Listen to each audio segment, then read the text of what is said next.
mbokki téléspectateur Touba TV ñu am vraiment plaisir dellu si waat ci seen rendez-vous de la rédaction nag tey jii ma am vraiment mbégte dalal fii koo xamante ni wax dëgg yàlla mën naa wax ni tey jii suñu fi toogee di wax ci wàllu journalisme ak li ñu ci mën a am ci expérience ñoom nañ koy delloo ndax ci seen loxo nañu jaar ba tollu fii muy doyen Ndeye Fatou Mbengue ñi ngi lay nuyu doyen di la jox sa wàccuwaay di am bànneex lool defe naa 20 ans après ñun suñu expérience ñun bi ñu am ci wàllu journalisme tey te ñu ñëw fekk si ni yéen yaa leen ñu ci jiitu lu yàgg kon tey wax dëgg yàlla suñ leen waxee doyen am na fu ñu ko teg di leen jox seen wàccuwaay ndax ku la dalal ba mënuloo ko raw waaye yaa ngeen ñu tingoom te ba léegi itam yaa ngeen ñuy tingoom di ñu wan yoon wi ak di ñu taxawu ñu ngi lay nuyu bu baax di la ziyaara. delloo ziar bu baax sëñ Moussa mais balaa dara ma nuyu téléspectateur Touba TV rawatina ñi nga xam ne ñooy suivre rendez-vous de la rédaction. di la jaajëfal ci liggéey bu rafet bi nga xam ne yaa ngi koy def ñu ngi nuyu bu baax tey sargal sunu sang Serigne Mountakha Bassirou di ko ñaanal mu yàgg fi lool te ànd ak wér. waaye fi ma jokk di kër Serigne Fallou ñoo ngi nuyu bu baax a baax Serigne Abo Mbacke Falilou ak mbooleem njabootu Cheikh Amadou Fadal yi. waaye ñu ngi nuyu tamit ki fi nekkal maam Cheikh Ibrahima Fall Lamp Babil Mouridine ak kilifa diine yi nekk ci biir réew mi yëpp kenn ku ci nekk li nga sumbal l'islam yàlla na nga ko yeggale ci sa sago. di la delloo ziar bu baax Moussa di kontaan ci tey daje bi nga xam ne daje naa ko yow ñu fas yéene to comme ni nga ko waxee rek li ñuy wax ne ki la jàngal ba moo la jàngal liggéey ñaq a jariñu moo tere itam nga ñee say morom parce que liñ la jàngal soo demee ba mu mokk ba nga mën ci liggéey ba mën ci jëriñu jëriñ ci sa njaboot defe naa loolu lu am solo la maa ngi lay sant waa je me rappelle au temps de Dunia yàgg na lool avec les Déguène Chimère Diallo yàlla na ko yàlla yërëm ak ñoom Alioune Racky Sall ñoom kii doyen Guèye ñoom ñëpp ñuy fàttaliku di ñaanal benn baas aussi yàlla na ko yàlla yërëm ndax lu ñu mën rek moom la di la sant bu baax a baax nag tey ci liggéey bi nga xam ne aussi yaa ngi koy continuer di ko def ci Touba TV. merci doyen nga yor itam yàgg ci yëngatu bu baax a baax ci wàllu santé jiite kër gi itam te wàllu santé bu baax a baax nit ñi di ko rafetlu ma jaar fii ma ne aw ma ñemewu ma jaar fii te dalalu ma la ci ndax itam fànn la boo xam ne yaa ngi ci yëngatu bu baax a baax te nga may ñu ci itam ndigal su ko defee dinañu waxtaanee bu baax li nga xamante ni moom moo soxal wàllu orthopédie kinésie lu nga xam ni ay métier la yoo xam ni tey jii dafa xaw a tumranke te ñëpp aajoo ko ñëpp soxla ko waaye dañu lay may rek doyen ñu ubbi benn bunt pour massawu ñi nga xam ni tey jii ñu ngi dund ci ndox mi waaw ci mbënd mi nga xam ni moo dugg ci dëkk bi. man je ne trouve même pas les mots Moussa boo seetaanee ci télé bi wala nga génn fan yi rek avant-hier dem naa ko te Tëngéej man waxuma sax man difficulté yi ma am pour dem dellu si waaye ñi nga xam ne en permanence ça fait plus d'une semaine nelawuñu lekkuñu seen àdduna yëpp a jaxasoo boole ci seen matériel yàqu ñu dëkk ci ay ndox nekk ci vraiment insécurité nekk ci insalubrité ak période bi nga xamee ne le moment n'est pas favorable muy Covid bi ku ne gis na ne defe naa salte lay bañ gis nga ko ak sibiru bi gis nga ko nga xam ne ci période am la ñu toll nga xam ne yoo ndox rek lay wër tey jii ndox wër la nga dem ba yow doo gis sa kër ndox mi ngi la yem ci sa dënn yem la ci sa amatoo lal boo tëdd vraiment metti na torop metti na en tout cas mbiru suñu borom la waaye nag itam dafa am loo xam ne dafa waroon a jiitu loolu lii mooy wane ne buñ la dénkee askan da ngay li ñuy wax ne gouverner c'est prévoir buñ la dénkee askan da nga ci war a xar sa tànk tubéy doo ci enrichir mais da nga ciy liggéeyal sa borom ngir ëllëg nga mun ci jëriñu le peu bi nga ciy am mu mun la jëriñ. voilà doyen yore ci télévision aussi émission bu am doole ci wàllu wér-gu-yaram di fagaru te ñun ñëpp di ko topp bu baax a baax doyen suñu waxee wàllu ay tànk yu damm wala nit ku damm moo xam ci accident la jógee wala ci dogal suñu borom la feebar bu dikk nit ki ñàkk loxoom wala ñàkk cëram ñu war ko remplacer tubaab di ko wax xëy na orthopédie loolu suñu ko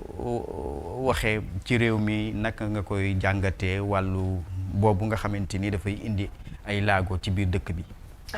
waaw Moussa xam nga déjà dama lay wax man xam nga man santé c'est ma passion. waaw santé c'est ma passion dama sëyoon ak ab fajkat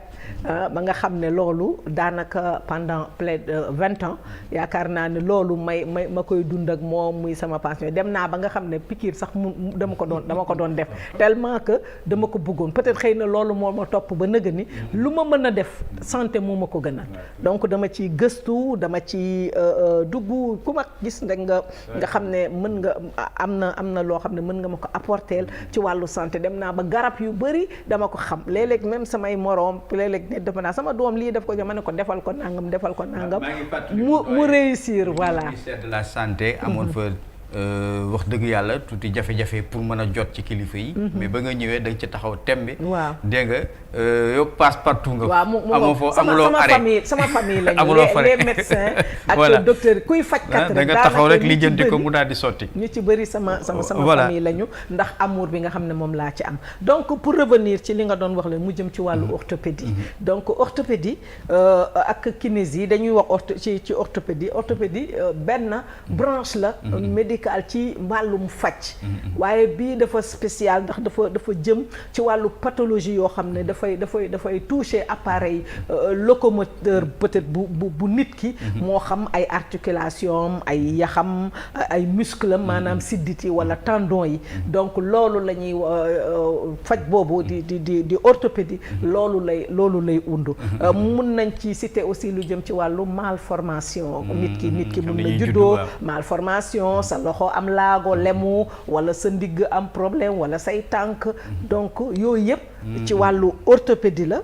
moom domaine orthopédie la ci lañ koy faj moo xam nag say membre supérieur wala sa membre inférieur waaw bu ko defee dina am ni itam ñoo xam ne la seen colonne vertébrale yi loolu yëpp ci wàllu mu ngi noonu ak douleur yi nga xam ne dafa jëm ci wàllu arthrose nga xam ne daanaka léegi diabétique yëpp dañu am arthrose moom dafa ànd ak diabète yooyu yëpp dafa boo ci orthopédie lool la bokk. voilà mu mel ni doyen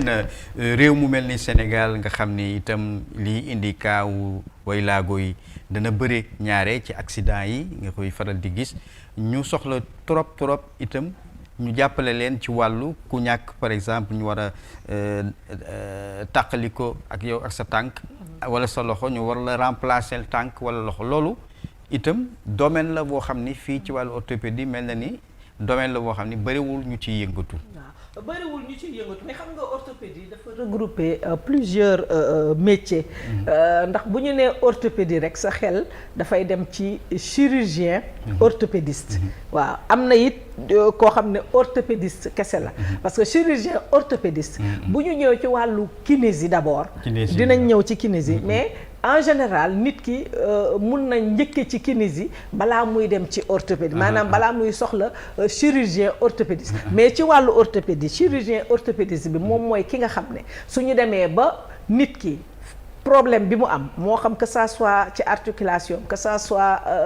ci muscle am sidditam wala ci ay yaxam mu dem ba soxla li nga xam ne moom moo di ñu defal ko chirurgie maanaam ñu opérer ko chirurgien orthopédiste boobu moom moo koy def pour nit ki mën a retrouver li nga xam ne moom moo doon motricité mu mën a bu dee dafa doxul woon mu mën dox su dee loxo bi dafa laago woon amul mobilité mu mën a am mobilité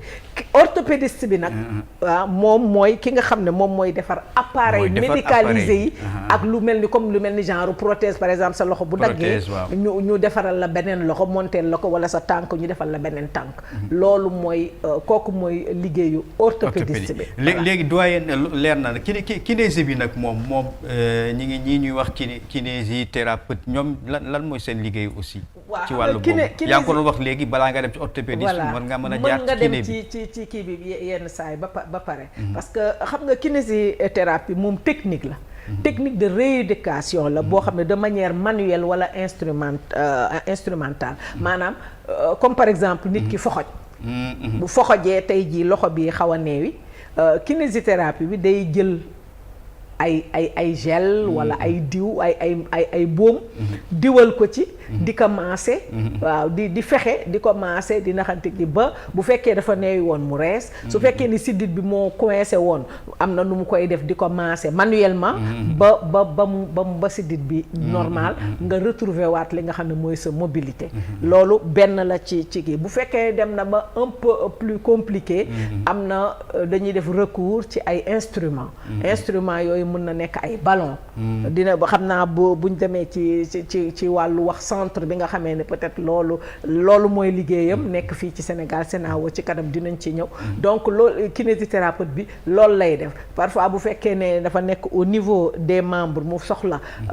boom loo xam ne dafa foxoj mën na ñëw bu fekkee c'est un peu plus compliqué am na yoo xam ne da ngay am recours ak des instruments yoo xam ne peut-être ay ballon lay doon yoo xam ne dafay am liquide ci biir dañu koy branché muy tàng bu fekkee sa siddit dafa coincé comme par exemple ñi am ay arthrose au niveau de l'épaule wala au niveau du tronc dégg nga si yooyu yëpp dañu koy jël di ko teg branché ko avec un timing pour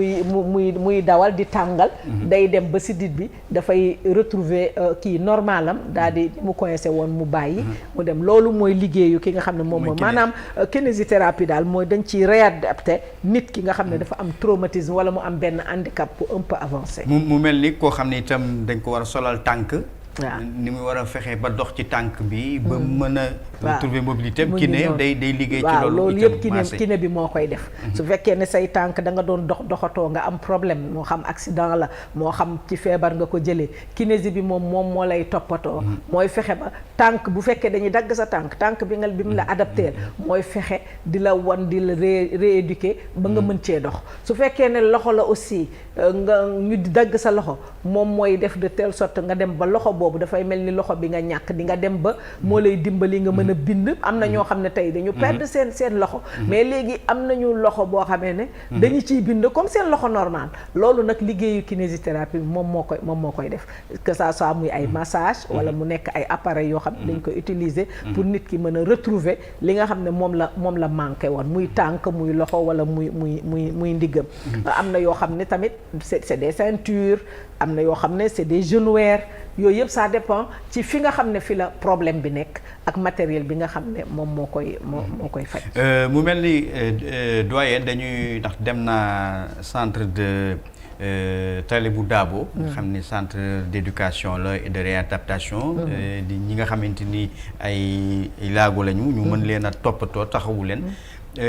li nga ci wax daanaka dafa mel na nga fa teewoon. waaw wane ne yeeg spécialiste nga. waaw xam naa balaa ñuy dem fa mu mel xam nga kinésithérapie dafa nekk une profession paramédicale. donc c'est assez récent mais ba tey yàgg na parce que xam nga ñu ngi ko tàmbali woon. en 1945 ci deuxième guerre mondiale bi. pour faj li nga xam ne moom moo doon les blessés de guerre. xam naa dinañ ci dellu si ci kanam. pour parler de Sénao incha allah. ñu déglu le monsieur Bokoum moom moniteur la boo xam ne cadre la ci wàllu kinésithérapie foofu ci centre Talibou Dabo ñu déglu li nga xamante ni tam moom la ñu expliquer ci métier bi ñu dellu si waat. C'est l'ensemble des techniques qui sont utilisées pour une réadaptation du corps suite à une lésion ou à une pathologie. Classiquement,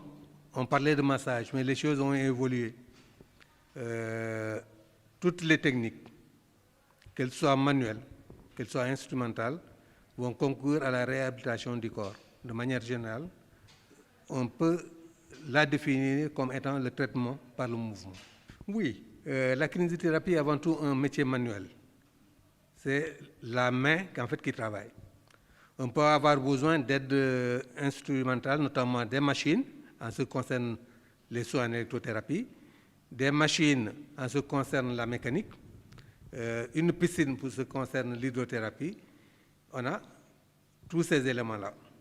Maintenant que c'est un métier qui est en évolution permanente, il y a de nouveaux instruments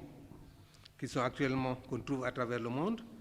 qui ne sont pas encore accessibles chez nous. Tout ce qui est stabilométrie, tout ce qui est appareil isocinétique. Donc c'est des choses dont nous ne disposons pas aujourd'hui, mais qui ne nous empêchent pas de faire l'essentiel. Oui, la prise en charge elle est multidimensionnelle. Initialement, on s'occupait essentiellement des enfants victimes de la poliomyélite. En fait, c'est ça qui a été à l'origine de la création du centre. Mais avec le programme élargi de vaccination, la polio a pratiquement disparu. Et donc, la typologie de recrutement des malades aussi a changé. Nous nous retrouvons avec des enfants handicapés, avec parfois des déficits cognitifs, mais nous avons également affaire à des adultes qui présentent des situations de handicap, qui présentent un certain nombre de pathologies, notamment actuellement avec le diabète et l'hypertension artérielle, qui constituent quand même un lourd fardeau. Donc nous avons toutes ces pathologies-là à gérer, y compris maintenant la rééducation urogynécologique et urinaire qu'on va développer en direction des femmes qui présentent des incontinences urinaires, mais également des hommes qui ont subi des chirurgies de la prostate qui peuvent présenter des problèmes d'incontinence. Donc nous attelons à structurer un peu ce modèle de prise en charge. Énorme en ressources humaines. Notamment ici actuellement nous sommes 4 techniciens, dont 2 sont pratiquement à la retraite et qui sont obligés de rester en attendant pour permettre un peu au centre de fonctionner. On a fait des expressions de besoins au niveau du ministère depuis pratiquement plus. Voilà sant Talibou Dabo nga xam ni foofu si ñi nga xamante ni tout tànk yi daan am feebaru laago boobu moo waraloon centre bi ñu ubbi ko mais ñu gis ni tey ñoom ci li ma leen laaj nee nañu dañoo besoin la bu ñu exprimer même au niveau du ministère de la santé mooy ñu jox leen ay techniciens en kinésie ak orthopédie te loolu dafa tumranke ci réew mi voilà waaw xam nga Moussa balaa nga daan naam da nga koy nekk waaw xam nga en matière de blessure des os wala de fracture de luxation donc lépp loo xam ne rek dafay laaj li nga xam ne moom moo di ay soins par exemple boo dammee day laaj ay plâtre c'est obligatoire ñu plâtrer la pour yax bi mën a delluwaat fi mu nekkoon bu fekkee ne aussi dafa jëm ci wàllu chirurgie am na nu ñu koy defee am na nu ñuy ay weñ am na yu ñuy ñaw yax yi ak yooyu yëpp loolu dafa laaj moyen loolu du caaxaan mais ku ne xam na ne Sénégal actuellement ñun dañu nekk en retard ci li nga xam ne moom moo di suñu médecine loolu moom il faut le reconnaître même bu fekkee ne sax peut-être xëy na am na ay jéego waaw mais retard boobu ñun dañoo delloo ginnaaw li nga xam ne moom la ñu waroon jiital wax naa toujours ma wax ko nee naa réew su bëggee avancer su bëggee yokk su bëggee émerger daf koy njëkkee ci santéem ak ci éducation ñaar yooyu c'est primordial ci réew même boo amul dara sa santé baax sa éducation baax mun nga wax ne yow réussir nga ci sa parce que leneen loo ci teg da ngay dem mais c'est tout à fait le contraire lu ñu remarqué ni fii pour nga am accès aux soins c'est un problème lu jëm aussi ci wàllu formation aussi difficulté la surtout ci yenn secteurs yi parce que tamit boo xoolee da ngay yàgg ci njàng mi ba pare te boo génnee doo liggéey wala nga xool ne peut-être xëy na feebar faj kii la boo xam ne xeetu faj la boo xamee ne peut-être siiwul wala xëy na ñu bëri soxlawuñ ko te am doole loolu parce que doole day gis ay mag sax ñoo xam dañoo soxla tey ñu dem ci kinésithérapeute en dehors des accidents en dehors de ay yenn nit ki da ngay am problème parce que nit da ngay màgg ni nga nekkee xale ba mag sa yax li mu mënoon sa yaram lu mu doon attan day dem ba dem dootu ko mën actuellement même boo def amul accident les arthroses sont là inflammation yaa ngi fi œdème yaa ngi fi yooyu yëpp am na ay pathologie yooyu développé sax loolu moo ko indi maa ngi lay wax léegi le diabète et l'arthrose dama lay wax ne actuellement nii ku diabète rek yaa ngi jàmbat arthrose bu sa oom mettiwul sa mbagg mi ngi mais mu mel doyen aussi mag ñu bëre ñi ngi dund lu mel noonu te amuñu benn kiné bu leen mën a taxaw ci loolu dañ lay bàyyi ci mag googu ba bien sûr loolu yëpp xam nga politique la boo xam ne c'est un processus moom laa lay wax man ne la ñun dañu nekk en retard prise en charge ci xale yi prise en charge ci adulte yi prise en charge ci mag yi lépp ñun fii xamuñu màgget fii boo demee ba am 70 ans classé nañ la yow da nga màgget léegi yow looy développé comme anomalie amul problème gérer ko rek nga dem ak moom ba dee ñëw nga dee xam nga loolu c'est un problème alors que dans les autres pays les pays développés dañuy gis dañuy topp mag yi di topp seen santé di leen yóbbu tey nañu dem orthopédie suba ñu yóbbu leen leen médecine générale. gannaaw so yooyu dafa am solo. dafa am solo ci réew day tax nit ki loolu politique gu santé bu baax la. day tax tey jii mag boo xamee ne toog nga ba mu yàgg comme man je développe des arthroses. te si bi ma jabetee laa ko am. may buñ ma dee topp day tax loolu buñ ma dee topp di ma may dem médecine générale di dem orthopédie ñuy xool évolution bi parce que y a des genre inflammation yoo xam ne luy jëm ay infections yoo xam ne ci wàllu arthrose ak ci wàllu kii dafay continuer day gën dem di kii mais bu fekkee ne am na traitement am na suivi fii endommagement yi tàmbalee rek fa lay yem des fois wala nga balaa gis moo endommagé fa lay yem di la dimbali ci ay yoo xamee ne moo lay dëgg la des fois nga gis koo xam ne day def boobu yaa ngi ne man sama ndigg gi dafa koy di ko jàmmat wala genou bi di ko jàmmat te yooyu yëpp xëy na am na bon ñu jël également déglu ba tey ci Centre Talibou Dabo ki nga xamante itam c'est Idrissa Diallo moom moniteur la en orthopédie ñu déglu ko même également jafe-jafe yi nga xam ni soxla nañ ko ci wàllu technicien ak itam malgré tout ñàkk moyens yi mais ñi ñuy taxawoo pour fexe ba dimbali nit ñi ñu déglu ko.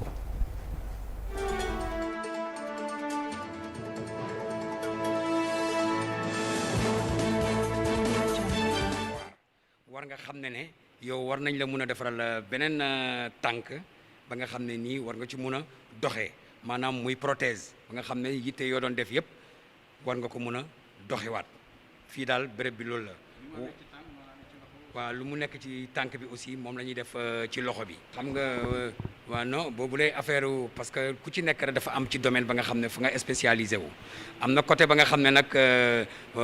mun na am ñun mun nañ la defaral benn prothèse ba nga xam ne mooy dem ci bakkan maanaam ñun lu ñuy defar moom mooy luy compléter wala muy remplacer mais lu jëm ci bakkan mënuñu ko remplacer lu jëm ci yenn comme par exemple nopp gi demee noonu mënuñu ko remplacer mais bu ñu demee ba ne orthèse moom mooy la nga xam ne day compléter mu ngi mel ni ña nga xam ne comme centre bi ñu amoon poliomyélite ay jamono ñoom lañ fi doon traité mais dañoo dem ba ci jamono am ay xale ya nga xam ne moom la ñuy wooyee IMC maanaam mooy infirmité motrice cérébrale maanaam mooy xale ya nga xam ne dañuy faral sunu maam yeeg yi demee noonu wala bu ñu nekkee si sunu dëkk yi ci kaw gi ñu naan ay doomu rab lañu ak yooyu ñëw di leen teg ci ay taatu garab mara dem si jaan ñëw matt leen wala dem ñu ne dem nag yi demee noonu fekk ne Centre Talibou Dabo ñun tey jii dañuy traité xale yooyu waaw parce que en général xale yooyu toujours lu leen di jubbanti ba ñu mën a toog moom mooy comme appareil bii ngay gis nii maanaam corset siège la maanaam dañuy taxaw pour mu dëgëralaat yaxi ba mu mun a dem ñu mun ko ak ay séance de massage pour que mu mun a dem. waaw noonu lañ koy defee ci noonu lañ koy defee ci xale yi noonu lañ koy defee ci mag ñi parce que ñu bëri dañoo yaakaar ne comme par exemple Talibou Dabo école la rek wala dañuy jàngal ay handicapé gi demee noonu mais Talibou Dabo dafa nekk béréb ba nga xam ne hôpital la lépp lu am ci yeneen hôpitaux yi am na Centre Talibou Dabo il faut que tey jii nii nit ñi xam ko fii lépp fi am na pédiatrie am na neurologie am na appareillage orthopédique am na kinésithérapie ba balnéothérapie même piscine la nga xam ne dañ ciy def ay rééducation am na ko waaw ba am na odonto fa nga xam ne tamit dañuy faji bëñ dentiste yu demee noonu lépp maanaam am na laboratoire aussi bu xarañ am na ci ñi nga xam ne jot nañu jaar ci formation ba nga xam ne diplômante la mais am na ñi nga xam ne fii la ñu am chance def formation parce que formation bi dafa xaw a jafe maanaam il faut que nit ñi am des moyens ya nga xam ne surtout état bi mu mun a dimbali techniciens ya nga xam ne ñoom ñoo fi nekk techniciens yu fi nekk mun a am formation comme par exemple formation bi Togo lañ koy defee wala ñu koy defee en France wala ñu koy defee au Maroc mais fii ci Sénégal depuis ñu ngi sunu mbébét moom mooy naka la ñuy amee benn école de formation en orthopédie fii ci Centre Talibou Dabo parce que espace baa ngi fi centre bi ngand na lu nekk mun na fi nekk depuis des années nag des années ñu ngi plaider pour que mu formation bi mun nañ ko fi defee parce que am na ci ñi nga xam ne ñu xarañ ñu fi nekk mun nañu former ñu fi nekk waaw bu doon école ba nga xam ne vraiment dina mën a jël ñeneen tamit sax fii au niveau de l'Afrique. Voilà mais doyen lu am solo la centre de formation en orthopédie dafa waroon war na am ci réew mi. gannaaw lu waroon njëkk la xam nga li ma lay wax li mu nee naa la weñ gaa nga bañee ca mbànja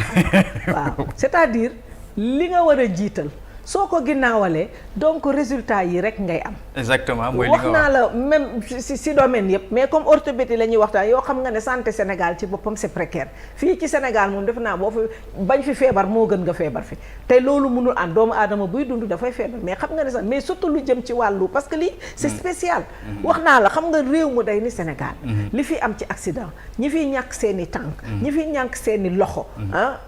am ay problème di xaar. pour ñu mën leen a réadapter rééduquer leen ñu mën a am ay tànk mën a dem mën a am ay loxo ay dem dafa sooxe am na ñoo xam ne ñi nga xaar 2 ans 3 ans pour rek mën a am loxo bu ñu leen yokkal ñii di xaar 6 ans pour mën a am tànk bu ñu leen yokkal donc nga xam ne dafa leen di handicapé nga xam ne loolu buñ leen ko teeloon defal du leen yàqal dara seen liggéey dina tax ñu continuer am seen ñu rééduquer leen kuñ ci defal loxo fexe ba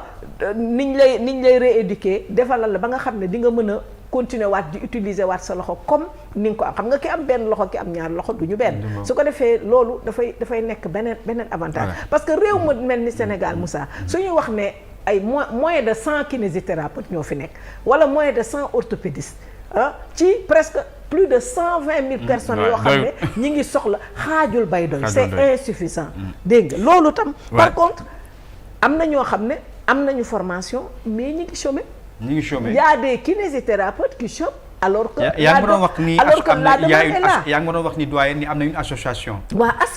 ASKIR association sénégalaise la des kinésithérapeutes rééducateurs nekk fii ci Sénégal dañ ko créé en 1997 waaw lañ ko créé mu regroupé ay kinésithérapeutes yoo xam ne fii la ñu nekk ci Sénégal diplômé objectif bi moo doon fexe ba promouvoir kinésithérapie formation bi aussi comme ni ko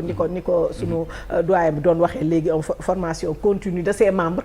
ay ñi ñuy bokk ci kii bi ñu ñëw ak développer aussi des échanges d'expérience professionnelle parce que am na ci ay kinésio yoo xam ne man dama leen xam dañuy dem en Europe pour ressourcer wu pour ñëw pour dool ko ñooñu bu ñu leen joxee espace ñu ngi wax ne Sant Talibou Dabo am na espace léegi foofu bu ñu fa defoon toujours c'est problème mu moyen mooy dellu si bu ñu espace boobu tey bu ñu ko exploité woon defal leen ko ñu di fa def formation dafay am solo le nombre de kinésio dafay yokku kinésithérapeute day yokku su ko defee itam expérience yi ñuy am échange di mën a dem entre les pays africains ou pourquoi pas même sax en Europe di dem di ñëw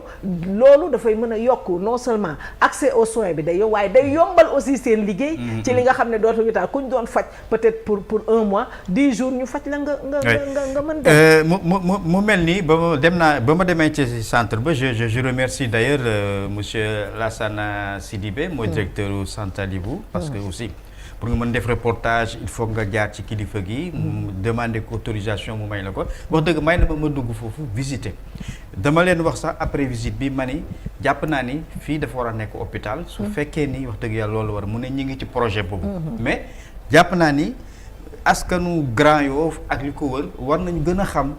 ni am nañu benn centre de proximité boo xam ne lañ fay wut mën nañ ko fa fekk mais nag yaay fa ñàkk xam la mais carte d'égalité des chances boobu ñu nga wax nga xam ni ñi ngi koy wax ñi nga xam ni way laago yi la way laago yi carte d'égalité des chances boobu nga xam depuis 2015 ñu ne 50 000 cartes d'égalité des chances mën nañ ko am chaque année te loolu bokk ci loi d'orientation sociale bi nga xam 2010 nañ ko wote Assemblée nationale président promulgué ko ba léegi c'est un problème handicapé yi am nañu problème pour accéder ci soins yi. Moussa da ngay xam ne handicapé yi moom wax dëgg yàlla waxuma sax ki normal di jug di dem di ñëw sax wax naa ko je vais le répéter parce que c'est la réalité sax amuñu li nga xam ne moom moo di li leen gënal ci seen fajum réew waxatuma laak nag les handicapés yi moom amuñu benn avantage peut-être xëy na boo xamee ne accès aux soins yoo xam ne ñu ngi leen koy defal. parce que tey jii même ñi nga xam ne sax ñi ngi nekk ci ay pousse-pousse. ñi ngi ñu ci bëri. liñ leen di may ay nu ñu koy waxee ay privé wala ay bonne volonté ñoo leen di dimbali ci wàllu ay pousse-pousse ci wàllu ay et puis dañ leen a seen politique bi ñuy mëne ci handicapé yi baaxul amuñu benn accès amuñu benn parce que boo xoolee rek waxuma sax mais ci inondation bi nii rek fi nekk nii mën a jaar sa calculé wul leen ci dara am am na handicapé yoo xam ne mënuñu yéeg pont duñu yéeg passerelle parce que mënuñu ko am na handicapé yoo xam ne duñu yéeg ascenseur dañoo waroon prévoir ay rampe am na handicapé yoo xam ne même biir ville am na ci ay descente yoo xam ne mënuñu ko yéeg mënuñu fa wàcc am na ñoo xam ne peut-être xëy na ay beeke la ñu yor am na ñoo xam ne peut-être xëy na dañuy raam ak ñi nga xam ne ku ne façon handicapé mais en tout cas bu mu ci mën a doon ba ci ñi nga xam ne sax dañu am ay pousse-pousse liñ leen waroon a taxawoo dëgg bi la dafa des parce que soo demee ñu faj la rééduquer la ba jox la beneen tànk itam mënoo mel ni ki nga xam ni amul dara kon ñooñu itam war nañ leen mën a permettre ñu mën a accéder ci bërëb yi bërëbu liggéeyukaay mais itam di leen jël ci service yi ñu liggéey parce que loi d'orientation sociale politique bi parce que déjà égalité des chances boobu amul parce que tey jii man ak yow tey man su nekkoon man handicapé la yow nga nekk nit normal physique amuloo benn handicap ñu ànd même bu ma la gënee diplômé suñu ñëwee tey jii di wut liggéey même liggéey bi ñuy wut c'est sûr que yow yaa ma ëpp chance yow la ñuy jël waaw du ñu xool li nekk ci xelu ni alors que y a des handicaps am na ñoo xam ne nag dépassé nañ loolu parce que tey am nañ ay services yoo xam ne boo fa duggee da nga fay fekk ay handicapés yoo xam ne ñi ngi prouvé seeni ñi nga xam ne gëm nañu leen gëm li nga xam ne moo nekk ci seen bopp jël nañ leen ñi ngi liggéey ils font des exploits et pourtant la loi est là loi bi mu ngi fi depuis 2010 mais problème mu nit wax lépp waaye application discrimination problème mu nit la problème mu nit la te encore yi tamit foofu ba tey man maa ngi ci interpeller le gouvernement parce que tamit bu fekkee nit ki sa doomu réew la yow lañ ko dénk yaa ko protéger mu nangoo jàng malgré son handicap moom gëmul taxaw ci mbedd yi di yalwaan di am ay difficulté nekk ci naaj yi di am ay yeneen feebar mu dem jàngi ba am diplôme am quelle que soit branche bi nga xam ne moom la jël yaakaar naa ne am na politique boo xam ne le gouvernement war na ko def ba fexe ba ñi nga xam ne ñooy employeurs yi ñu di leen jël même bu fekkee ne par force na ñu di leen jël si c'est nécessaire voilà doyen li ñu cëraloon ci waxtu dafa jeex mais dañu am mbégte toujours puisque ku la xam-xam ni ci waar wi nga nekk yaa ngi plaider pour santé bi naam duñ ne li ñu defuñu fi dara mais des na lu bëri xëy na dinaa la dalalaat fii insha allah dans 15 jours ndax dama bëgg ñu wax affaire hygiène bucco-dentaire ak wàllu balnéothérapie lu ñu bees la ñuy dégg yu bees la mais nga mën ci dikk comme ni nga ci dikkaate ci lii maa ngi lay gërëm bu baax doyen di la sant d'accord waaw Moussa xam naa rek balaa ñuy parce que CENAO il faut ñu xam yaa ngi wax ne nit ñi xamuñu par exemple comme Centre Talibou Dabo ñu bëri xamuñu la fa nekk ci biir donc il faut une bonne communication nit ñi xam waaye CENAO laa la bëgg wax ne kooku mooy centre national d'appareillage orthopédique moom mooy le premier centre boo xam ne installé nañ ko fii depuis ci deuxième guerre mondiale lañ ko defoon en 45 mi ngi fii ci rue Aimé Césaire avant ci Fann après morgue Fann bi moo nekk entre morgue Fann ak ministère de la santé foofu dañu fay traité xeetu principal la nekkoon en 45 lañ ko créé woon pour mutilé de guerre yi ak ñi nga xam ne ñoo loolu moo taxoon ñu créé ko après nag ci 56 ans après ci lañ ko indi fii ci rue Aimé Césaire bi noonu di ci faj ñi nga xam ne mooy xeetu kii yu bëri lépp lu jëm ci wàllu articulation ay yàq ay est-ce que dox na bu baax aussi est-ce que am nañu ay moyens des na parce que foofu xoolal centre bi ni mu toll bâtiment bi ci boppam li yàlla xam doy na léeg-léeg ñu def waaye 20 kinésithérapeutes ñoo fa nekkoon ak traité il recevait presque je ne sais pas ci année bi mais ba l'année dernière presque chaque jour dinañu recevoir 250 patients xam nga loolu c'est pas te ay box la ñu am box bi matul 10 dégg nga si suñ ko yokkulee ci diggante bi loolu c'est un problème wala 250 personnes ci benn di te lu bon thérapie kii bi ngay def